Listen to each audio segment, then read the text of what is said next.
Run it. I can't take no loss. I don't even know what it costs. I hit the ground, then it go off. Yeah, hit the ground, then it go off. Yeah, I can't take no loss. I don't even know what it costs. Yeah, I hit the ground.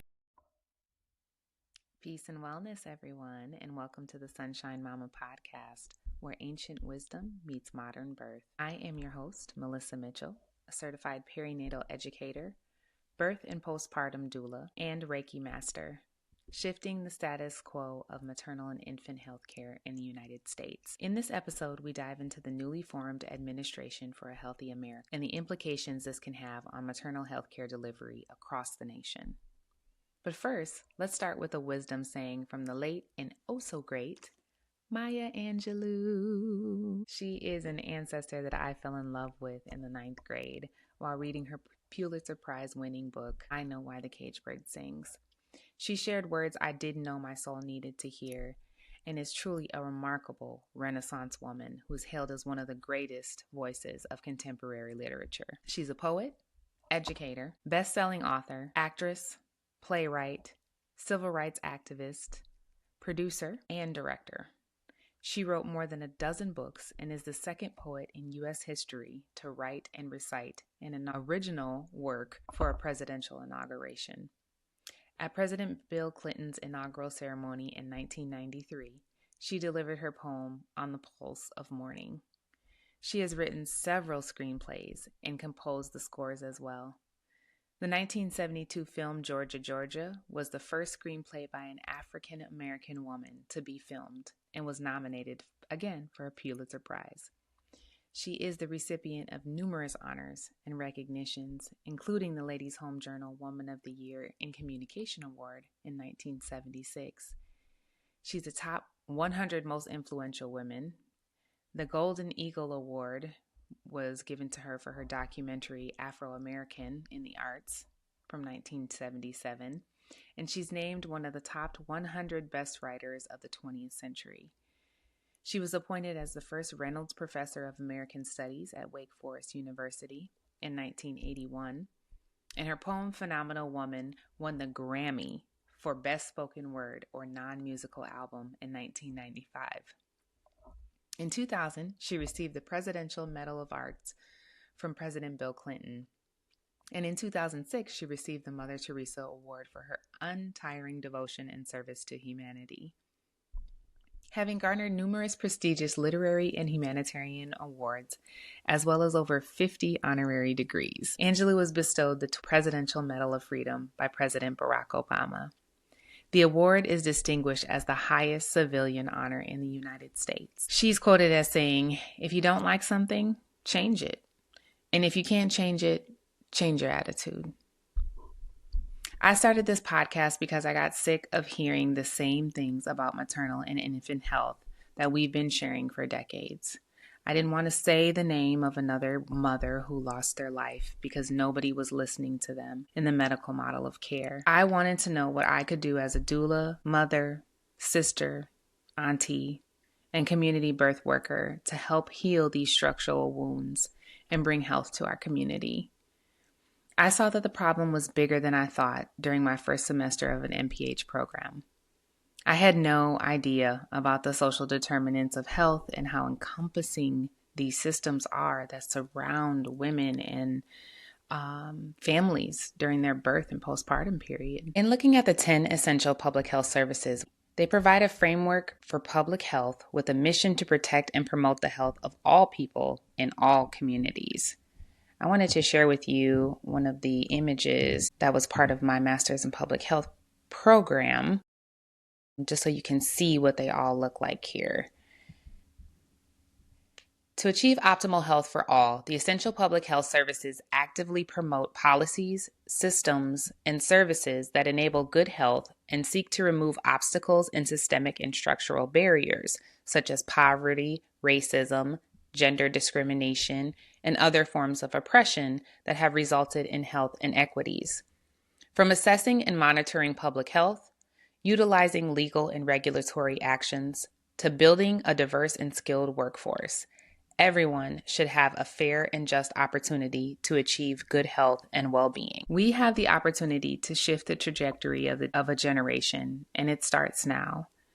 We will be talking about the long-term impacts of systemic injustice on this episode, the aspects of health and wellness that contribute to good outcomes, as well as the main confounding factors that result in negative or harmful outcomes for mom and baby. I spoke to a mother and doula client recently and heard about the fears she encountered from people in her immediate family. Fears generated because she wants a home birth with a midwife. Fears about birthing outside the hospital because, quote, what if you need a doctor? Or what if there's an emergency? And to that I responded, well, what if you do need a doctor?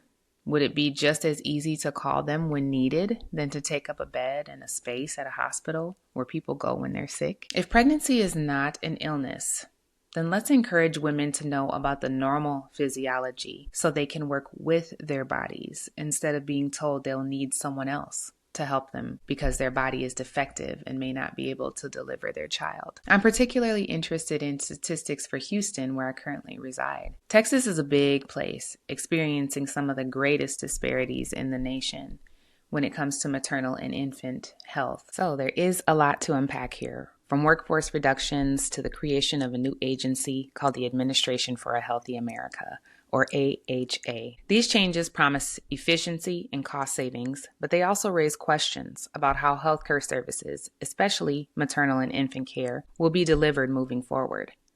Let's break this all down together.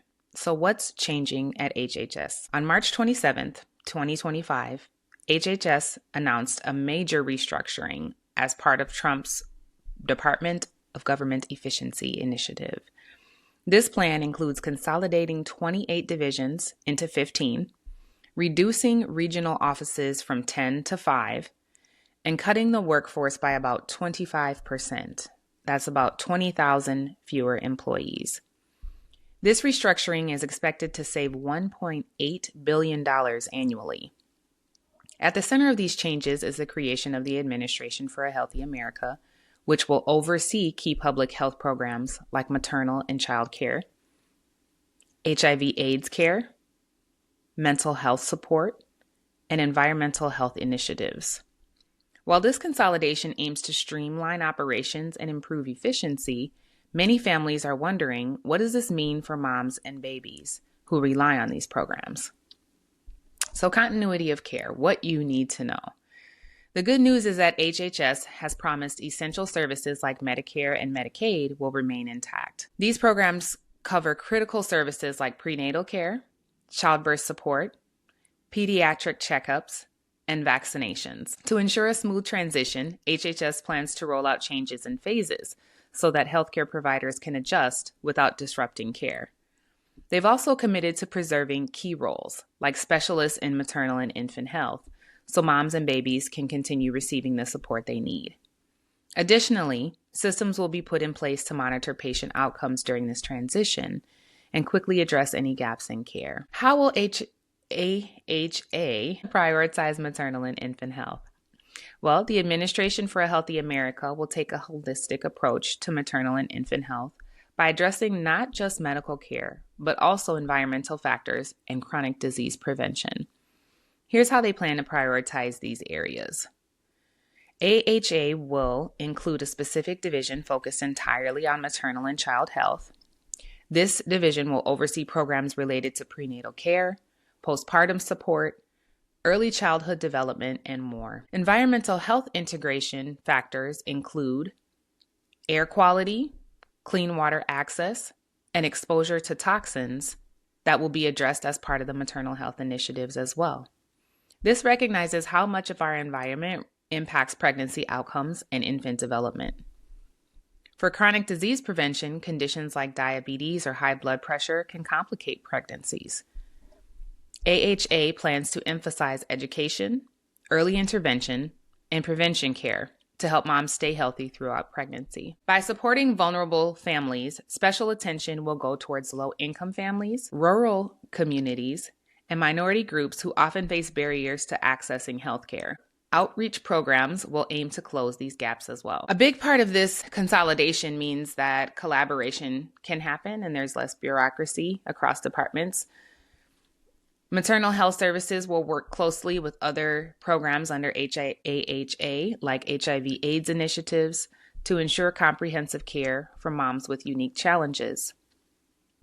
As far as research funding, AHA plans to invest in research on maternal and infant health outcomes, particularly focus on chronic disease and environmental impacts, like I stated previously, and use the data to guide future programs. Expect public awareness campaigns to promote topics like breastfeeding benefits, which we love here on Sunshine Mama, nutrition during pregnancy, mental health support for new moms, and early childhood care practices. Some practical takeaways for moms. So let's talk about what you can do as these changes roll out over the next few months. We really want you to stay informed. Keep an eye on updates from HHS or your local healthcare providers about any changes that might affect access to your services. Ask questions. If you're pregnant or have young kids, don't hesitate to ask your doctor or clinic staff how these changes might impact your care. Advocate for yourself. If you notice delays or disruptions in services like prenatal appointments or pediatric visits, speak up. Your voice matters. Explore community resources. If you live in an underserved area or face barriers accessing healthcare, look into local organizations offering maternal support programs. They may be expanding under AHA. Prepare for emergencies. Make sure you have a plan in place for emergencies, whether it's extra supplies for your baby or knowing where you can get access to urgent care if needed. And finally, support public awareness campaigns. When you see campaigns promoting breastfeeding education or maternal mental health resources, share them. Let other moms know what's available. Final thoughts. What does this mean for all of us when it comes to the restructuring of health and human services? Well, the creation for a healthy America is definitely ambitious.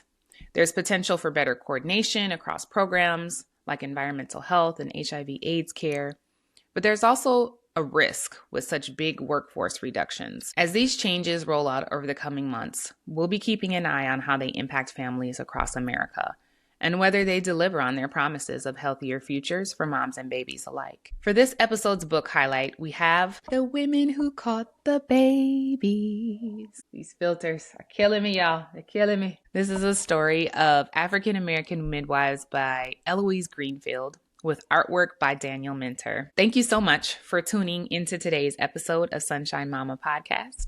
If you found this discussion helpful, or if you have questions about how these changes might affect your family, please reach out on social media or email me at sunshinemamapodcast@gmail.com. Don't forget to follow or subscribe, like, and share the podcast so you'll never miss an episode.